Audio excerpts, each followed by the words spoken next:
Assalamualaikum warahmatullahi wabarakatuh. Perkenalkan, nama saya Andi Utama. Saya mahasiswa Universitas Islam Negeri Aran Rimba Aceh, jurusan Ekonomi Syariah, ingin menjelaskan cara menuntut akad. Akad yang berarti membangun. Kata akad berasal dari bahasa Arab atau mendirikan, memegang, perjanjian, percampuran, menyatukan. Bisa juga berarti kontrak atau perjanjian yang tercatat. Sedangkan menurut Al-Syed Sabiq, akad berarti ikatan atau kesepakatan. Secara terminologi, akad adalah ikatan antara dua perkara, baik ikatan secara nyata maupun ikatan secara maknawi, dari satu segi maupun dari dua segi. Secara terminologi, ulama fikih membagi akad dilihat dari dua segi, yaitu secara umum dan secara khusus. Akad secara umum adalah segala sesuatu yang dikerjakan oleh seorang berdasarkan keinginan sendiri, seperti wakaf, talak, pembebasan, atau sesuatu yang membutuhkan keinginan kedua orang, seperti jual beli, perwakilan, dan gadai. Selanjutnya, cara menutup akad kontrak asuransi. Polis itu merupakan dokumen yang dimiliki oleh setiap nasabah asuransi.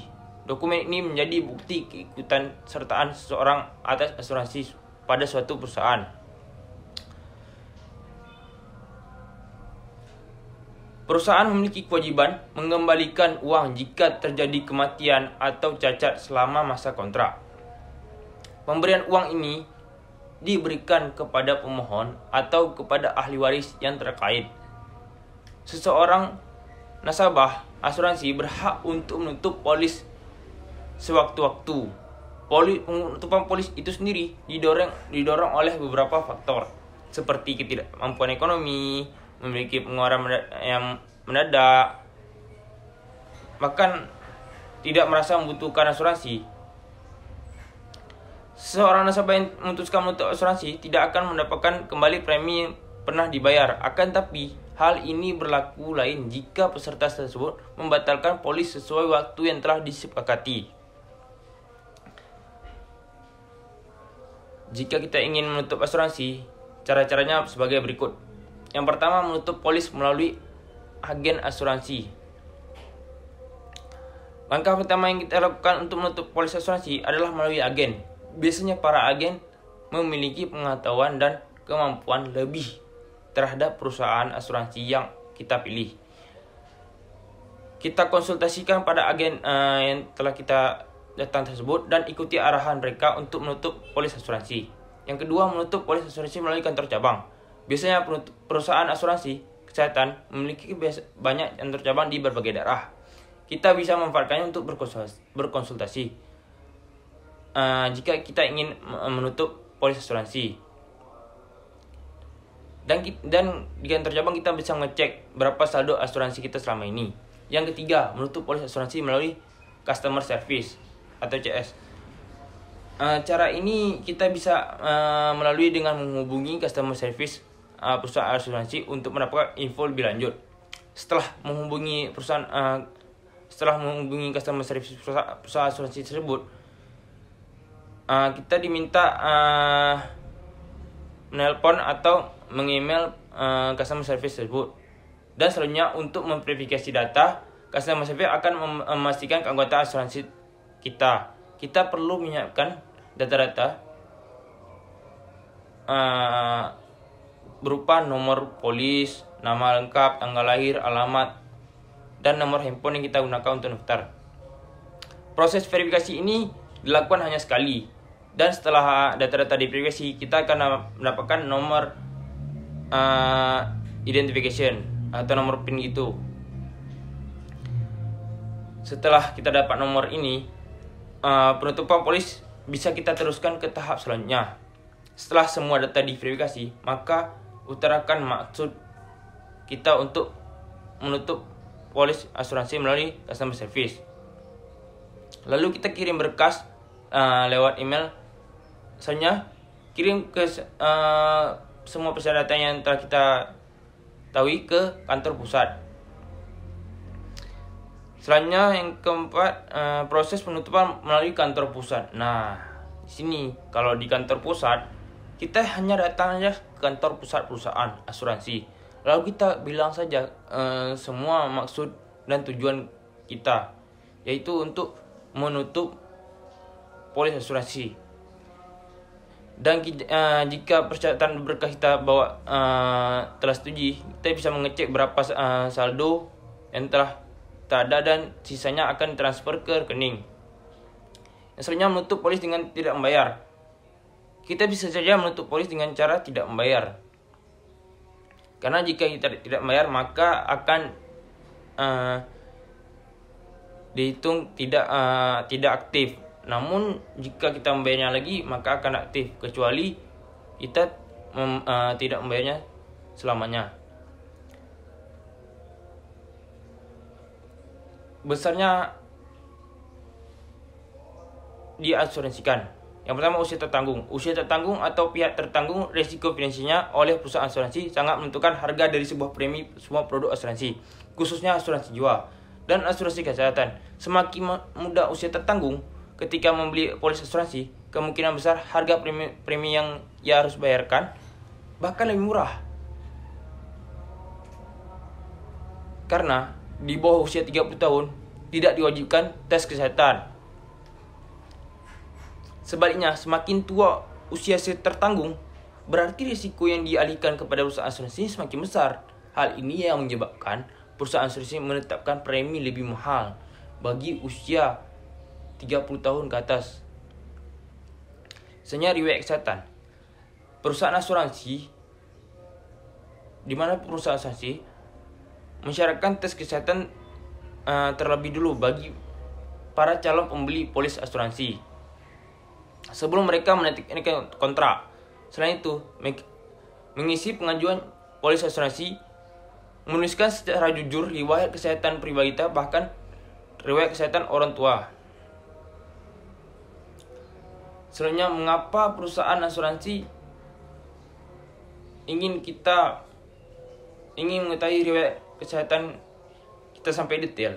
Karena jika mereka ceroboh dalam ngecek riwayat kesehatan, maka mereka akan mengalami kerugian.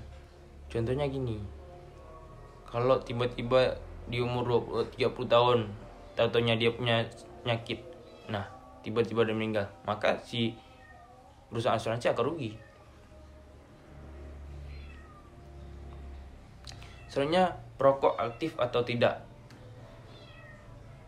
Waktu di riwayat dari perokok aktif, kita harus jujur apakah kita merokok aktif atau tidak.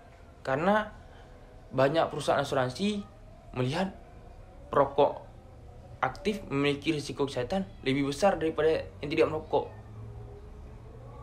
Risiko kematiannya juga tinggi. Tidak heran polis asuransi kesehatan memiliki premi lebih mahal bila tertanggung merupakan seorang perokok aktif.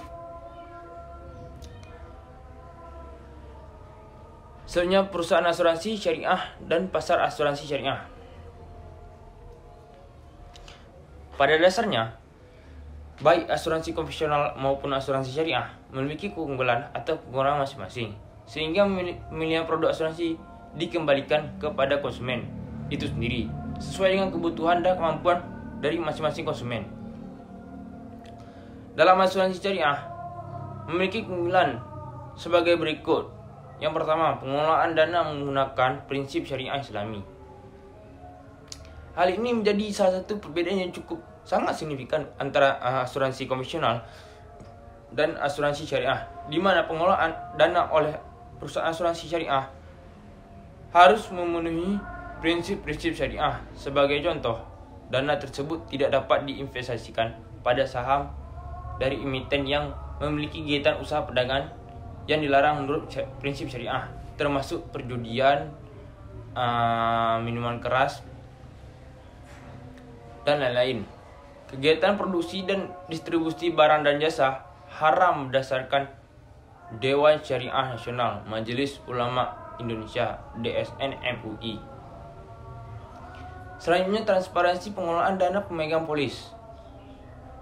Pengelolaan dana oleh perusahaan asuransi syariah dilakukan secara transparan, baik terkait penggunaan kontribusi dan surplus underwriting maupun bagian dari hasil investasi. Penggunaan dana tersebut bertujuan untuk mengoptimalkan keuntungan bagi pemegang polis asuransi itu sendiri, maupun secara individu maupun secara yang ketiga, pembagian keuntungan hasil investasi. Hasil investasi yang diperoleh dapat dibagi antara pemegang polis atau peserta, baik secara kolektif atau individu, dan perusahaan asuransi syariah, sesuai dengan akad yang kita gunakan. Hal ini cukup berbeda dengan perusahaan asuransi konvensional, yang dimana hasil investasinya merupakan milik perusahaan asuransi, kecuali untuk produk asuransi yang dikaitkan dengan investasi. Selanjutnya, kepemilikan dana. Pada asuransi konvensional, seluruh premi yang masuk adalah menjadi hak milik perusahaan asuransi, kecuali premi pada produk asuransi yang dikaitkan dengan investasi, yang terdapat bagian dari premi yang dialokasikan untuk membentuk suatu investasi atau tabungan pemegang polis. Sedangkan di asuransi syariah, kontribusi premi tersebut sebagian menjadi milik perusahaan asuransi syariah sebagai pengelola dana, dan sebagian lagi menjadi milik pemegang polis secara kolektif atau individual. Nah, lebih bagus asuransi syariah berarti daripada asuransi konvensional. Yang selanjutnya, tidak berlaku sistem dana hangus. Dana kontribusi atau premi yang kita setorkan sebagai dana terbaru dalam asuransi syariah tidak hangus meskipun tidak terjadi klaim semasa masa perlindungan. Dan yang telah kita bayarkan oleh pemegang polis tersebut akan tetap diakumulasikan di dalam dana terbaru yang merupakan milik pemegang polis peserta secara kolektif. Selanjutnya, adanya alokasi dan distribusi surplus underwriting. Dalam sektor asuransi syariah, kita pasti mengenal surplus underwriting.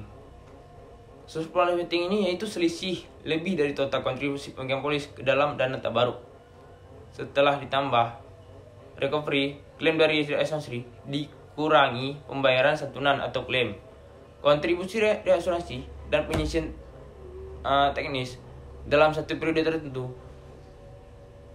Pada asuransi konvensional, seluruh surplus underwriting menjadi milik perusahaan asuransi sepenuhnya. Namun pada dalam asuransi syariah, surplus underwriting tersebut hanya dapat dibagikan